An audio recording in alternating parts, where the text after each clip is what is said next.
Hello chemists and welcome to Bale's Chemistry. This is the first episode in the AQA topic 1.6 equilibrium. We're going to look at how reversible reactions are turned into dynamic equilibriums and how these equilibriums are changed using the Chatelier's principle.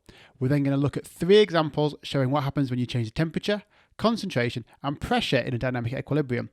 Timestamps for each section are available in the description below, and this topic appears on paper 1 and 2 of your final exams. If you're looking at being a better chemist, click on the subscribe link below to make sure you get all of my videos each week. A dynamic equilibrium is formed when a reversible reaction is contained in a closed system. This is where no reactants or products can escape into the surroundings.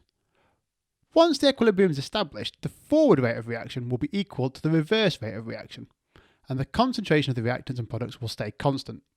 That does not mean that the amount of reactants and the amount of products will be the same, and in this episode we're going to explore how you can alter the equilibrium to change the amounts of products and reactants present. All dynamic equilibriums obey the principle set out by Chatelier, which he presented in 1884. Simplified for our use, it states that a reaction at equilibrium which is subject to change in concentration, pressure or temperature, the position of the equilibrium will move to oppose that change. It can be helpful to think of the shift in equilibrium as a move to partially oppose the change, as no change is completely reversed. When describing change in equilibrium, it's important that we use the correct terminology. If an equilibrium shifts to the left, the closed system will contain more reactants and less products. And if the equilibrium shifts to the right, the closed system will contain more products and less reactants. At A level, we need to understand how the Chatelier's principle relates to 3 different variables. The first one is concentration, we then have temperature, and finally pressure. We're going to explore these each in turn now. Starting with concentration, and as we're assuming that we're maintaining the volume in our closed system, concentration is the same as amount. This equilibrium between carboxylic acid and an alcohol to form an ester is one that we can easily set up in the lab. If we increase the concentration of the carboxylic acid, we will see the equilibrium shift to the right. This will lower the amount of carboxylic acid that we added, opposing the change, and this will result in less reactants and more products present. In this example, we'll lower the amount of alcohol. This will cause the equilibrium to shift to the left, increasing the amount of methanol. This is opposing the change. This results in more reactants and less products. In our final example for concentration, we'll look at lowering the concentration of water. If we do this, the equilibrium will shift to the right, increasing the amount of water, opposing the change, and this sees less reactants and more products in the system. Looking now at temperature, the first thing to consider with a problem like this is the directions of the exothermic and endothermic reactions. I highly recommend drawing them on the equation like this, and remember that delta H shows the enthalpy change for the forward reaction.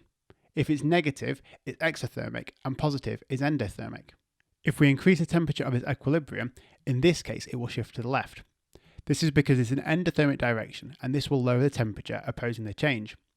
This will result in more reactants and less products. If we lower the temperature, the opposite will be true.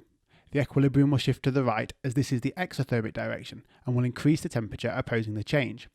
This sees less reactants and more products. When it comes to pressure, the key information is how many moles of gas we have present on each side of the equation. This can be easily counted, but be careful here to only count the species which are in the gaseous phase. If we increase the pressure, we'll shift the equilibrium to the right. This is the side with the least number of gaseous moles, and this will lower the pressure, meaning there is less reactants and more products in the system. If we lower the pressure, the equilibrium will shift to the left. This is the side with the most amount of gaseous moles and will increase the pressure, leaving the system this time with more reactants and less products. In summary then, equilibriums follow Le Chatelier's principles. This means that they respond to change by doing the opposite actions. If you increase the temperature, they favour the endothermic direction to cool down. If you increase the pressure, they will favour the side of the reaction with the smallest number of gaseous moles. And if you increase the concentration of a reactant, the equilibrium will favour the opposite side.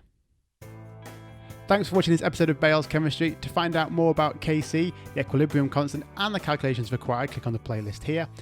And if you haven't already, make sure you click the subscribe button below.